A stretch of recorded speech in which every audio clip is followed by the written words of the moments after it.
Hi ಎಲ್ರಿಗೂ ನಮಸ್ತೆ. ನಾನು ನಿಮ್ಮ ಚೇತನ ಟ್ಯಾರೆಟ್ ಕ್ವೀನ್ ಮಾತಾಡ್ತಿದ್ದೀನಿ. ಎಲ್ಲರೂ ಹೇಗಿದ್ದೀರಾ? ಎಲ್ಲರೂ ಚೆನ್ನಾಗಿದ್ದೀರಾ ಅಂದ್ಕೊಳ್ತೀನಿ. ಎಲ್ಲರೂ ಚೆನ್ನಾಗಿರಬೇಕು ಅಂತ ನಾನು ನನಗೆ ಇಷ್ಟ ಆಗಿರೋ ದೇವ್ರನ್ನ ಹತ್ರ ಪ್ರೇಯರ್ ಮಾಡ್ಕೊಳ್ತೀನಿ. ಬಿಕಾಸ್ ಇವತ್ತು ಮೆಸೇಜ್ ಏನಂದರೆ, ನೀವು ಯಾವ ದೇವ್ರನ್ನ ಮುಗಿದ್ರೆ ನಿಮ್ಗೆ ಯಾವ ಥರ ಫಲ ಸಿಗುತ್ತೆ. ಬಿಕಾಸ್ ಯಾವ ಥರ ಮ್ಯಾಮ್ ಅಂತ ಕೇಳ್ಬೋದು. ನೀವು ನಿಮ್ಗೆ ಇವಾಗ ಏನೋ ಒಂದು ಫಿನಾನ್ಷಿಯಲಿ ಪ್ರಾಬ್ಲಮ್ ಇದೆ. ನೀವು ಯಾವ ದೇವ್ರನ್ನ ವಿಸಿಟ್ ಮಾಡಿದ್ರೆ ನಿಮ್ಗೆ ಆ ಪ್ರಾಬ್ಲಮ್ ಸಾಲ್ವ್ ಆಗುತ್ತೆ ಅನ್ನೋ ತಿಳಿಸ್ಕೊಡ್ತೀನಿ. ಬಿಕಾಸ್ ನೀವು ಅನ್ಕೊತಿರೋ ಅಂಥ ಕೆಲಸ ನಡಿಬೇಕು, ನಾನು ಮಾಡ್ತಿರೋಂಥ ಕೆಲಸ ನೆರವೇರಬೇಕು ಅಂದರೆ ಖಂಡಿತ ನರಸಿಂಹಸ್ವಾಮಿನ ವಿಸಿಟ್ ಮಾಡಿ. ನರಸಿಂಹಸ್ವಾಮಿ ಟೆಂಪಲ್ ವಿಸಿಟ್ ಮಾಡಿ, ಹೋಗಿ ದೀಪ ಹಂಚಿಸಿ. ಅದು ನಿಮ್ಗೆ ಒಳ್ಳೆ ಚೇಂಜಸ್ ಕೊಡುತ್ತೆ. ಅದೇ ಥರ ಸಾಲ ತೀರಬೇಕು ಮ್ಯಾಮ್, ನನಗೆ ತುಂಬ ಸಾಲ ಇದೆ, ನಾನು ಸಾಲ ತೀರಿಸ್ಕೋಬೇಕು, ಎಲ್ಲೋ ಒಂದು ಹತ್ರ ಬ್ಲಾಕ್ ಆಗಿಬಿಟ್ಟಿದ್ದೀನಿ, ಅದರಿಂದ ಹೊರಗೆ ಬರಬೇಕಂದ್ರೆ ದುರ್ಗಾದೇವಿನ ವಿಸಿಟ್ ಮಾಡಿ. ದುರ್ಗಾದೇವಿ ಟೆಂಪಲ್ಗೆ ಹೋಗಿ, ಇಲ್ಲ ದುರ್ಗಾದೇವಿನ ಬೇಡಿಕೊಳ್ತಾ ಇರಿ. ಅವ್ರದ್ದು ಬೀಜಾಕ್ಷರಗಳು ಯೂಸ್ ಮಾಡಿ, ಖಂಡಿತ ನಿಮಗೆ ಸಾಲ ತೀರುತ್ತೆ.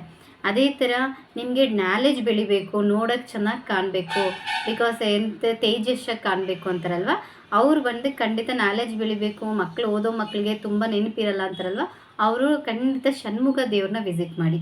ವೀಕ್ಲಿ ಒಂದು ಷಣ್ಮುಖ ದೇವಸ್ಥಾನಕ್ಕೆ ಹೋಗಿ ಮಂಗಳವಾರ ದಿನ ದೇವ್ರನ್ನ ಬೇಡ್ಕೊಬನ್ನಿ. ಅದು ನಿಮ್ಗೆ ಒಳ್ಳೆ ಚೇಂಜಸ್ ಕೊಡುತ್ತೆ. ಅದೇ ಥರ ನಿಮಗೆ ಬಂದು ಎನರ್ಜಿಯಾಗಿರಬೇಕು, ನಾನು ಯಾವುದಕ್ಕೂ ಭಯ ಪಡಬಾರ್ದು, ಧೈರ್ಯವಾಗಿರಬೇಕು ಅಂದರೆ ಖಂಡಿತ ಹನುಮಾನ್ ಟೆಂಪಲ್ ವಿಸಿಟ್ ಮಾಡಿ. ಹನುಮಾನ್ ಟೆಂಪಲ್ಗೆ ಹೋಗಿ ಬಂದರೆ ನಿಮಗೆ ಬಲ ಇರುತ್ತೆ, ಧೈರ್ಯ ಇರುತ್ತೆ, ನೀವು ತುಂಬ ಸ್ಟ್ರಾಂಗಾಗಿರ್ತೀರ ಅಂತ ಬರ್ತಿದೆ. ಅದೇ ಥರ ನಿಮ್ಮ ಹತ್ರ ಫಿನಾನ್ಷಿಯಲಿ ನಾನು ತುಂಬ ದುಡಿತೀನಿ ಮ್ಯಾಮ್, ನನ್ನ ಹತ್ರ ದುಡ್ಡು ನಿಂತ್ಕೊಳ್ತಿಲ್ಲ, ದುಡ್ಡು ನಿಂತ್ಕೋಬೇಕಾದ್ರೆ ನಾನು ಏನು ಮಾಡಬೇಕು ಅಂತೀರಲ್ವ, ಖಂಡಿತ ಹೇಳ್ತೀನಿ. ಫಿನಾನ್ಷಿಯಲಿ ಸೇವ್ ಮಾಡಬೇಕು. ಬಿಸ್ನೆಸ್ ಮಾಡೋರಿಗೆ ಚೆಂದಾಗಿ ಇನ್ಕಮ್ ಸೋರ್ಸ್ ಬರಬೇಕು ಅಂದರೆ ಖಂಡಿತ ಲಕ್ಷ್ಮೀ ದೇವಿನ ಬಿಕಾಸ್ ಪೂಜೆ ಮಾಡಿ, ಇಲ್ಲ ಲಕ್ಷ್ಮೀ ದೇವಿ ದೇವಸ್ಥಾನ ವಿಸಿಟ್ ಮಾಡಿ. ಅದು ನಿಮ್ಗೆ ಒಳ್ಳೆ ಗ್ರೋತ್ ಕೊಡುತ್ತೆ. ಅದೇ ಥರ ನೀವು ಕಲಿಯೋ ಅಂಥ ಕಲೆ, ಅದೇ ಥರ ಓದೋ ಮಕ್ಕಳು, ಈ ಓದ್ತಿರೋವಂಥ ಸ್ಟೂಡೆಂಟ್ಸ್ಗಳಾಗಿರ್ಬೋದು, ನೀವೇ ಆಗಿರ್ಬೋದು, ಓದ್ತಿದ್ದೀನಿ ಮ್ಯಾಮ್, ನನಗೆ ನೆನಪಿರ್ತಿಲ್ಲ, ನಾನು ಚೆನ್ನಾಗಿ ನಾಲೆಜ್ ಬೆಳಿಬೇಕು, ನಾನು ಕಲಿಯೋ ಕಲೆ ಬಂದು ನಂಗೆ ಚೆನ್ನಾಗಿರಬೇಕು, ನಾನು ಕ್ಲಿಯರಾಗಿ ಕಲಿಬೇಕು, ಓದಬೇಕು, ನೆನಪುಗಳಿರಬೇಕಂದ್ರೆ ಖಂಡಿತ ಸರಸ್ವತಿ ದೇವಿನ ಬೇಡ್ಕೊಳ್ಳಿ. ಅದು ನಿಮ್ಗೆ ಒಳ್ಳೆ ನಾಲೆಜ್ ಕೊಡುತ್ತೆ. ನೀವು ಮಾಡ್ತಿರೋವಂಥ ಪ್ರತಿಯೊಂದು ಕೆಲಸನೂ ಕಲೆನೂ ನಿಮ್ಗೆ ಖಂಡಿತ ಸಕ್ಸಸ್ ಮಾಡಿಕೊಡುತ್ತೆ. ಅದೇ ಥರ ನೀವು ಮಾಡ್ತಿರೋಂಥ ಕೆಲಸಗಳಲ್ಲಿ ತುಂಬ ತಡೆ ಬರ್ತಿದೆ ಮ್ಯಾಮ್, ನಾನು ಒಂದು ಮನೆ ಕಟ್ಟಬೇಕು ಅಂತೇನು ತಡೆ ಬರ್ತಿದೆ, ನಾವು ಏನೋ ಒಂದು ಮಾಡಬೇಕು ಅನ್ಕೊತೀನಿ ತಡೆ ಬರ್ತಿದೆ. ಈ ತಡೆ ಬರ್ದಿರೋ ಇರೋಕ್ಕೆ ನನಗೆ ಏನೋ ಹೇಳ್ತೀರಾ ಅಂದರೆ, ಖಂಡಿತ ನೀವು ಮಾಡಬೇಕಾಗಿರೋವಂಥ ಕೆಲಸ ಏನಂದರೆ ಗಣಪತಿ. ನನಗೆ ತುಂಬ ಇಷ್ಟ ಗಣೇಶನ್ನ ಹೋಗಿ ಬೇಡ್ಕೊಬನ್ನಿ, ಗಣೇಶ ಹತ್ರ ಒಪ್ಪಿಸಿ, ಮನಸಾರೆ ಗಣೇಶನದು ಬೀಜಾಕ್ಷರಗಳು ಯೂಸ್ ಮಾಡಿ. ಇಲ್ಲ ನಿಮ್ಮ ಕೈಲಿ ನನಗೆ ಬೀಜಾಕ್ಷರಗಳು ಬರ್ತಿಲ್ಲ ಮ್ಯಾಮ್, ಒಂದು ಮನೆ ದೀಪ ತೊಗೊಂಡೋಗಿ ತುಪ್ಪದ ದೀಪ ಅನಿಸ್ಬಿಟ್ಟು ಗಣೇಶ ಹತ್ರ ಮನಸಾರೆ ಪ್ರಾರ್ಥನೆ ಮಾಡಿ, ಗಣಪತಿ ಹತ್ರ ಪ್ರಾರ್ಥನೆ ಮಾಡಿ. ಖಂಡಿತ ಅವ್ರು ನಿಮಗೆ ಬರೋ ಅಂಥ ತಡೆಗಳು ಎಲ್ಲ ಸಾಲ್ವ್ ಮಾಡಿಕೊಡ್ತಾರೆ. ಅದೇ ಥರ ತುಂಬ ಕಷ್ಟ ಬರ್ತಿದೆ ಮ್ಯಾಮ್, ನನಗೆ ಏನೋ ಒಂದು ಆಲ್ರೆಡಿ ಪ್ರಾಬ್ಲಮ್ ಬರ್ತಿದೆ, ನಾನು ಏನು ಮಾಡಿದ್ರೇನೋ ಅದು ನನ್ನ ಕೈಲಿ ಸ್ಟಾಪ್ ಮಾಡೋಕ್ಕಾಗ್ತಿಲ್ಲ, ತುಂಬ ಸ್ಟ್ರಗಲ್ ಆಗ್ತಾರೆ, ತುಂಬ ಕಷ್ಟಗಳು ಜಾಸ್ತಿ ಆಗಿಬಿಟ್ಟಿದೆ, ಸಾಲಗಳು ಜಾಸ್ತಿ ಆಗಿದೆ, ನೆಗೆಟಿವ್ ಮೈಂಡ್ಸೆಟ್ ಇದೆ. ನಾನು ಯಾವ ದೇವ್ರನ್ನ ಬೇಡ್ಕೋಬೋದು ಅಂದರೆ, ನಿಮ್ಮ ಗ್ರಾಮ ದೇವತೆನ ಬೇಡ್ಕೊಳ್ಳಿ. ನಿಮ್ಮ ಊರಿಗೆ ಅಂತ ಒಂದು ಗ್ರಾಮ ದೇವತೆ ಇರುತ್ತೆ, ಆ ದೇವ್ರ ಹತ್ರ ಹೋಗಿ ಮನಸಾರೆ ಪ್ರಾರ್ಥನೆ ಮಾಡಿ. 100% ನಿಮಗೆ ಕಷ್ಟಗಳು ತೀರುತ್ತೆ. ಓಕೆನಾ?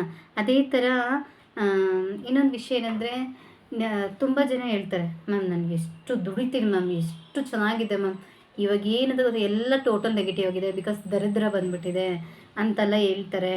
ಕೆಲವೊಬ್ರು ಹೇಳಿದ್ದಾರೆ, ಮ್ಯಾಮ್ ನನಗೆ ತುಂಬ ದರಿದ್ರ ಮ್ಯಾಮ್, ಚೆಂದಾಗಿದ್ದೆ, ಇವಾಗ ನನ್ನ ಟೈಮು ಈ ಒಂದು 3 ಮಂತ್ಸಿಂದ ಹಿಂಗಾಗ್ಬಿಟ್ಟೆ, ಒಂದು 6 ಮಂತ್ಸಿಂದ ಫುಲ್ ಲಾಸ್ ಆಗಿಬಿಟ್ಟೆ ಅನ್ನೋರು ಖಂಡಿತ ದಕ್ಷಿಣಾಮೂರ್ತಿನ ಬೇಡ್ಕೊಳ್ಳಿ.